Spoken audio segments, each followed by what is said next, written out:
French President Emmanuel Macron has sharply condemned Moscow's attempts to destabilize the situation in Moldova. He said this at a joint press conference with President Maya Sandu in Paris. For her part, Sandu emphasized that the Kremlin's strategy has long been known to exploit the country's vulnerabilities and turn it into a tool for further aggression. More about the Moldovan leader's visit to France will be reported by Nikita Skoblikov. France will help Moldova counter Russian interference in its elections. The French Office of Digital Oversight and Protection Against Foreign Interference will strengthen its cooperation with Moldova's Center for Strategic Communication. French President Emmanuel Macron announced this decision as Moldovan President Maya Sandu arrived in Paris on March 10 for a two-day visit. During her stay, Sandu held meetings with representatives of the French National Assembly and Senate and participated in the Moldova-France Business Forum. The forum aimed to foster partnership between companies from both countries and attract new investments to Moldova. However, aside from economic matters, Russian hybrid influence on Chisinau was also a key topic of discussion between Macron and Sandu. The French president stated that Moscow is increasingly seeking to destabilize Moldova. For 3 years, your country has been experiencing the full humanitarian and economic consequences of Russia's aggressive war against Ukraine. Moldova, whose airspace is regularly violated by Russian drones and missiles, also faces increasingly blatant Russian attempts to destabilize its institutions, particularly its democratic structures. We have decided to further strengthen our cooperation to enhance Moldova's resilience against foreign interference. Among those reportedly used by Moscow to destabilize Moldova is Igor Chaika, the younger son of the former Russian prosecutor general. In the spring of 2023, he was sanctioned by the EU for allegedly acting as a financial conduit for Russian intelligence projects aimed at destabilizing Moldova and bringing it under Kremlin control. The US Treasury Department has also accused him of plotting an overturn in Moldova. On March 10, 2025, Putin appointed Chaika as deputy head of Россотрудничество, an agency that officially claims to promote Russia's humanitarian influence abroad. According to the US Department of the Treasury, in 2021, Igor Chaika, alongside Dmitry Peskov, developed plans to undermine the Moldovan presidency and return the country to Russia's sphere of influence. A key role in these plans was assigned to the Shor Party and supporters of former Moldovan president Igor Dodon, who organized protests from the Current Time publication. To enable Moldova to continue effectively combating Russian disinformation, Chisinau and Paris have signed a series of agreements. President Maya Sandu emphasized that Moscow's strategy is to exploit Moldova's vulnerabilities and turn the country into a platform for further aggression. According to her, if the Kremlin gains control over Moldova, it will use the country as a tool against Ukraine. Moldova has learned firsthand that Russia breaks every promise. It pledged to withdraw its illegal troops from our territory by 2002. Never did. It cut off gas, violating its own supply contract. It imposes embargoes on Moldovan produce, ignoring trade agreements. It interfered in our elections, flouting basic bilateral principles. These aren't isolated acts.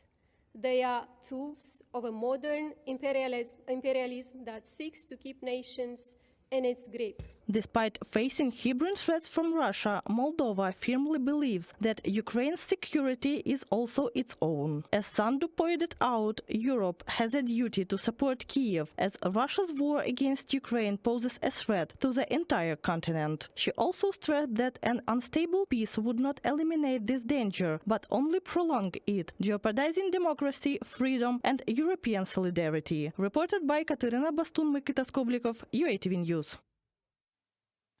Self-proclaimed President of Belarus, Alexander Lukashenko, has dismissed Prime Minister Roman Golovchenko.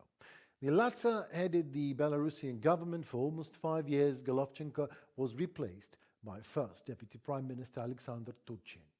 Despite the fact that many regarded the reshuffle as a breakthrough of the usurp power in the country, experts tend to believe that the government in Belarus is just technical, while the economic policies determined only by dictator Lukashenko. Read more in our material. On March 10, Belarus underwent what is perhaps the most significant personal reshuffle in the past 5 years. The Belarusian dictator Alexander Lukashenko replaced the prime minister. The former head of government, 51-year-old Roman Golovchenko, who had served as prime minister since June 2020, was moved to the position of chairman of the National Bank. Meanwhile, 49-year-old Alexander Turchin, previously the governor of the Minsk region, was appointed as the new prime minister. When announcing the appointment, Lukashenko stated that a new generation is now governing the country, while the so-called older generation is gradually stepping back from power. Compared to Alexander Lukashenko, they are all relatively young. They certainly cannot be called elderly. However, they are experienced fighters with significant administrative backgrounds. None of the truly young professionals were promoted, not even to lead the National Bank, despite the presence of rising wunderkinds in the field.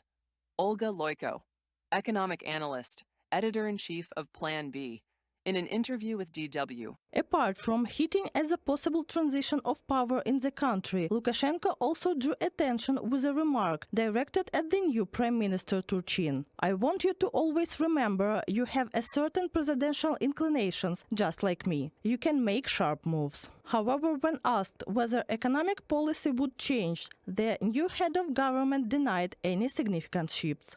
Turchin's first statement in his new role was there will be no major adjustments to the economic course. When asked whether a change in approach was necessary, he replied, "My favorite saying is evolution without revolutions," writes Nasha Niva. Before 2020, a change in the Belarusian prime minister often signaled at least some adjustments in the country. Lukashenko alternated between appointing liberals and supporters of a planned economy, leading to limited but noticeable economy policy shifts, experts say. I see nothing. It is difficult for me to speak of any liberalization or shift in policy because everything is orchestrated by Lukashenko. And we all know what a great liberal Lukashenko is, even in economic policy. Self-employment, easier taxation for private entrepreneurs, these measures were meant to support the middle class. But in reality, they were only introduced because of macroeconomic, or more precisely, macro-political circumstances. When Lukashenko found it difficult to rely on external assistance, particularly from Russia, he had no choice. It was never about improving the country, but about keeping the Belarusian economy afloat. Liberalization is not Lukashenko's course. His primary goal is to hold on to power for as long as possible, experts emphasize. What we are seeing today is just a reshuffling of personnel. Lukashenko's staffing strategy is to maintain a balance between so-called liberals, who are actually just slightly less pragmatic and acknowledge the benefits of market relations, and staunch state loyalists like Golovchenko. Now, Golovchenko has been sent to the National Bank, and honestly, I don't really understand why.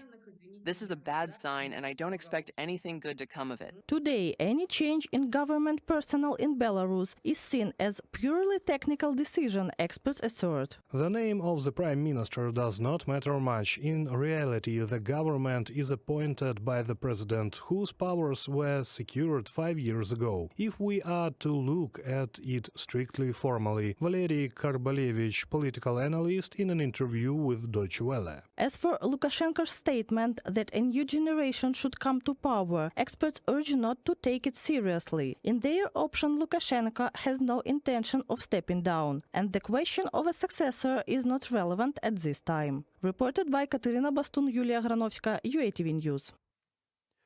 The Viking is an amphibious all-terrain vehicle, the BVS-10, originally designed for British Marines operating in Arctic and desert conditions. Now it is aiding Ukraine's defense forces on the battlefield. Specifically, it's being used by the Ukrainian Navy 1st Battalion of the 40th Separate Coastal Defense Brigade. Snow, mud, swamps, Viking overcomes all obstacles. See more in our report.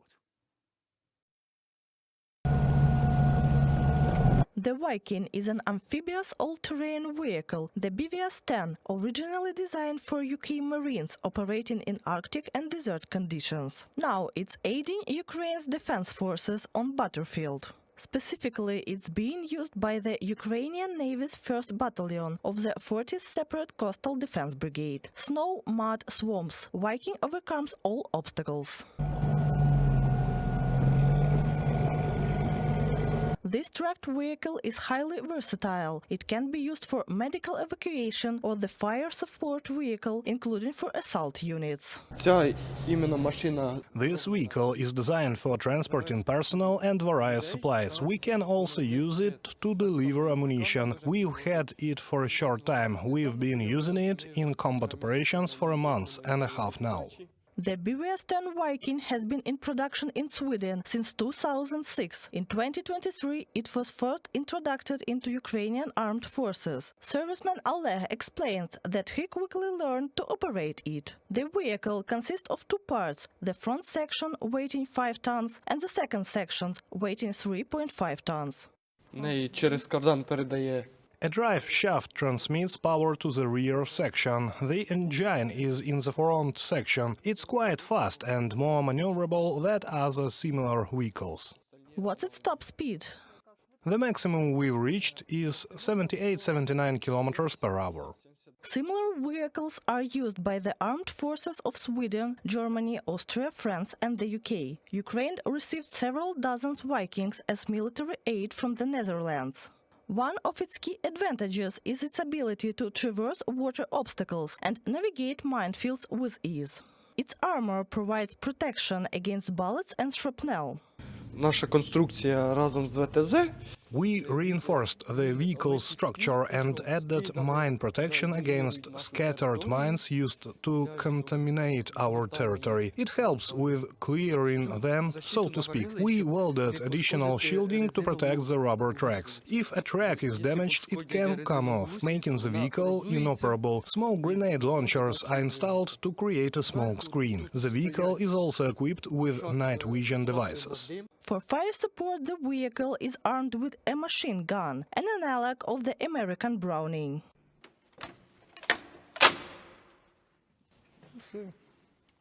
Зняв. А тут лента вже в нас іде заряджена. The belt is loaded, everything is ready to fire, the gun can rotate freely. This part was modified at our request. Originally, the ammo box held only 100 rounds. Our technical team modified it to fit 300 rounds, so you don't waste time reloading, cause anything can happen. 100 is less than 300. Among Oleg's crewmates is the oldest soldier in the unit, a serviceman with a call sign Ded. He is 51 years old. Працюємо, як є робота, так і працюємо, як я скажу. When there's work to do, we do it. We receive an order, we carry it out, whether it's evacuation or resupply. If I see enemy fire, I provide covering fire. We make sure we don't get overwhelmed. Before the full-scale Russian invasion, he worked in construction. In the first days of the war, he joined the Territorial Defense Forces. A year ago, he transferred to the Marine Corps. At home, Dad has daughters and 7 grandchildren waiting for him. Вже внучки старші, 14. My eldest granddaughter is already 14, finishing 9th grade. She told me, "Grandpa, end the war and be there for my graduation." He recalls that some of the toughest battles took place in Donbass, especially near Toretsk. Саме ближче на СПшки були то. At one observation post, we were just 100 meters from the enemy. At night, we could even hear them arguing among themselves. I spent 11 days there. If you haven't seen it, you won't understand. I'd say it's better not to see it at all. But if the enemy comes to our land, we must defend our country. If not us, then who? Since late 2024, the 40th Separate Coastal Defense Brigade has been carrying out combat operations in the Kherson sector. The soldiers say that thanks to modern military equipment, their missions on this part of the front are far more effective. Буде перемога. Victory will be ours. Reported by Katerina Bastun, Daria Litovchenko, UATV News.